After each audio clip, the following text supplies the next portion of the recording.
A man dies suddenly.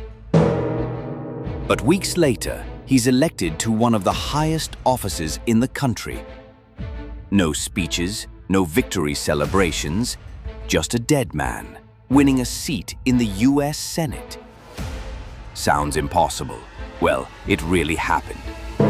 And it's one of the strangest stories in American political history. The year was 2000. Mel Carnahan, the sitting governor of Missouri, was a popular Democrat, preparing for a tough race against incumbent Republican Senator John Ashcroft. Known for his integrity and dedication, Carnahan had built a solid reputation, and the polls were close. But tragedy struck just 3 weeks before Election Day.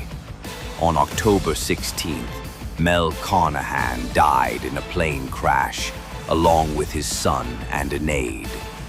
The nation was stunned. His campaign seemed over, or so everyone thought.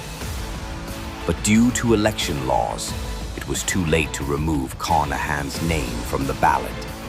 His widow, Jean Carnahan, made a solemn promise to continue his legacy, and if he won, she would be appointed in his place. And then, it happened.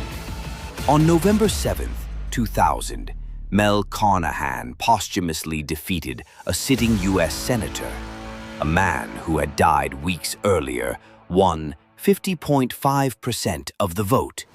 The people had spoken, not just for a man, but for what he stood for. In a historic move, Governor Roger Wilson appointed Mel's widow, Jean Carnahan, to fill the seat. For the first time in US history, a Senate seat was won by a deceased candidate and held by his spouse. This bizarre twist became a symbol of grief, democracy, and public will. Jean Carnahan served until 2002 and later became an advocate for education and public service. Meanwhile, the strange case left lawmakers debating whether election rules should change in such cases.